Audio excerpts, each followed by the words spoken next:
Is that it? Yeah, it's We're on. We are on. We're live now. I think so. We are. We're live. Just wait for the Ian, people are watching. You've muted yourself, Ian.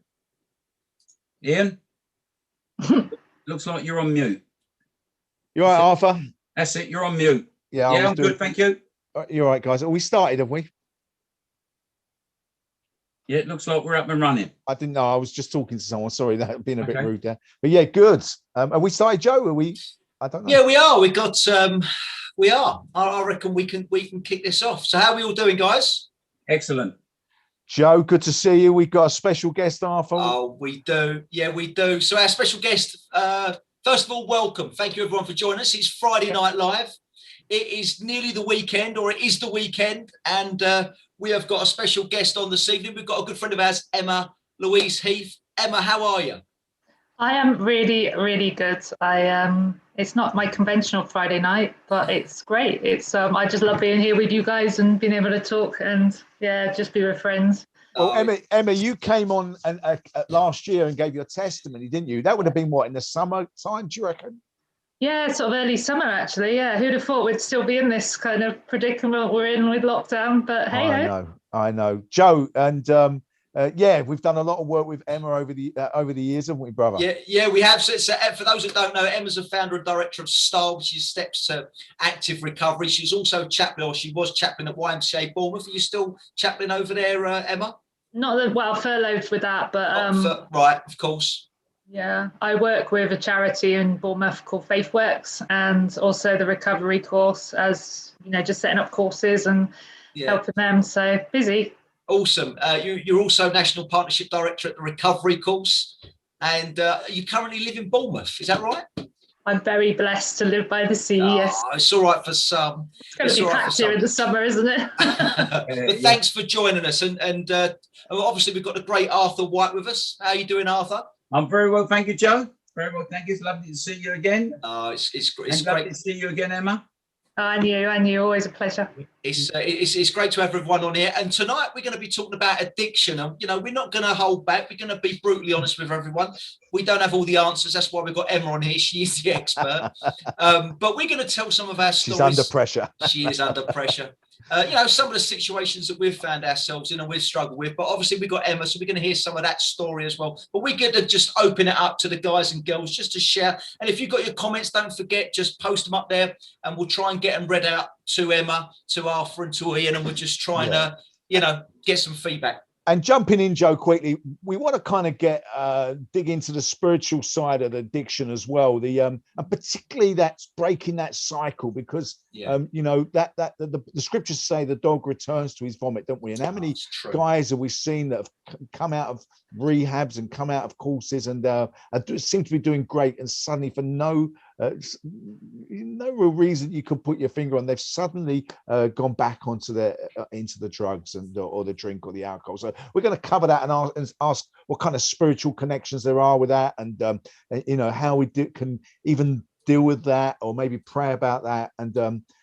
So listen in, guys. Listen to what we're going to be sharing tonight. Share this. This is going to be powerful, I believe. And so great, Joe. How are we going to start this, brothers? Should we just throw it out there? Well, why don't we just, Emma? Why don't you just introduce yourself? I mean, I know you shared with us not so long ago, and you gave your testimony. It was such a powerful testimony. We had some great comments and feedback from it. So you really spoke to people. But why don't you just quickly, briefly tell us a little bit about yourself, and then we'll get into some questions, some Q&A, and we'll see what the people want to ask you. I love it when people don't say that you don't look like an addict, you know what I mean? And actually my history, not that I am defined by that, but it's a big part of my life. At the age of 11, I found addiction to food, and I went through the whole spectrum of eating disorders. And then I found alcohol at 13, different drugs along the way, but alcohol was the thing that really kind of got me. I'm just sort of giving you a little sort of snippet of stuff, but, I didn't have an awful upbringing or anything. And that's the thing, addiction doesn't discriminate, is what I realized today. And I was well educated. I went to university. I loved all the sports at university, loving like the Six Nations now. But then it was just an excuse to get absolutely drunk. I used to drink with the Welsh rugby team. I was at Cardiff, you know, things like that. And it was, some of it was quite fun, but then addiction for me, it just turned its head. And before I knew it, I was, you know, just defined by addiction. And it was about 13 years ago that I was so blessed to get into recovery, because it was really touch and go. Drinking about 2 litres of vodka a day, just literally the only prayer I used to pray was like, God, I don't want to wake up, you know, take my life. I can't live like this anymore. I was hurting everyone around me, and I just had no hope. I didn't know what Emma liked anymore. If you'd have asked me what colour I liked or what food I like, I just didn't know anymore. It was just grey and dark, and I'd push God away as well. And it just looked bleak, but things have changed so much. I give him all the glory, because I couldn't have done that in my own strength. And also, if God had told me back then that I'd be doing what I'm doing now, I'd probably have said, you know, jog on, you're having a laugh, you know, and it's that life beyond your wildest dreams stuff. So yeah, it's good. And well, Arthur, I think you'd agree with me that, you know, looking at Emma now, you'd never believe that was a past or a history. You know, it's great to see what Jesus can do, isn't it? We said this earlier on, didn't we?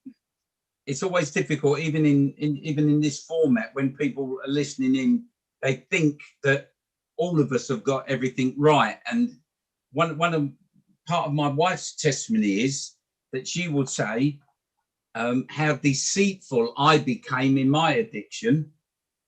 And I was a businessman and a father and everything else. And it's amazing how you can actually hide it. Perhaps, I don't know, Emma, there's some that show it more evidently, and alcohol, but there are people that are secret drinkers as well, aren't they? You know, you're not just a secret lemonade drinker, you become a secret drinker, and businessmen, respectable women get addicted to it. So you know, addiction comes in all sorts of forms, and it's a problem that needs to be addressed very, very seriously. But even afterwards, you know, we're never free from that. Things can keep coming back and biting you. And that's where we believe, anyway, it's our faith that gives us the strength to keep going through that. So, Arthur, before we get back to Emma a second, but what is it I mean, I know you've both got testimonies and stories about how you suddenly felt you nearly going back into that addictive phase of your life, even as born again Christians. What is it that pulls you back? Do you think there's a spiritual element? I personally think there's a real spiritual element to it. But what about yourself, brother? I truly believe, Ian, that it is an evil thing. The devil don't like what we're doing. He doesn't like Emma running recovery courses and setting people free.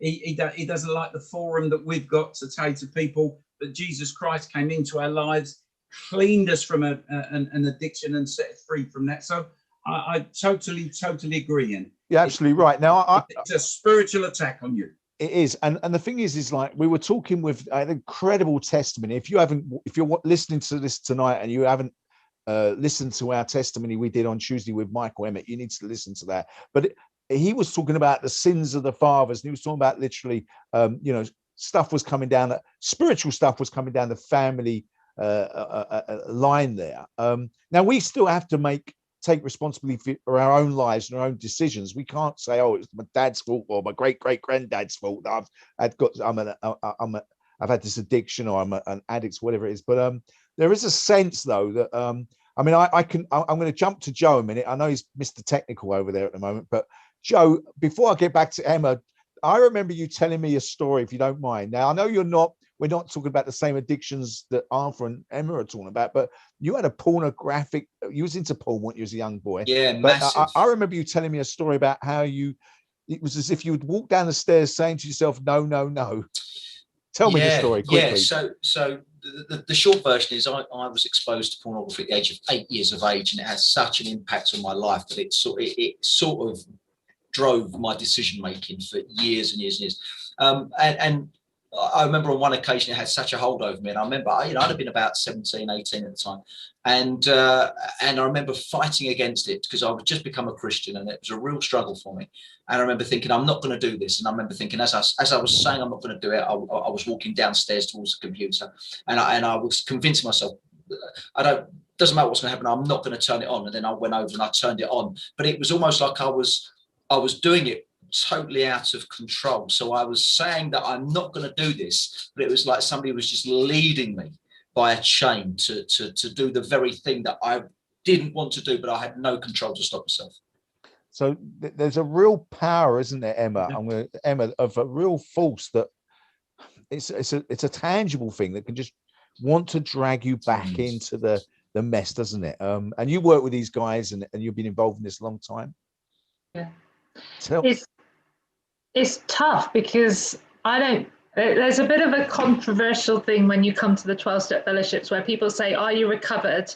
Or are you in recovery? And for me, I just believe that I'm always going to be in recovery. I believe God can set you free, but unless I actually put the effort in to maintain, I will get pulled back. And that has been, my experience through the 13 years of recovery.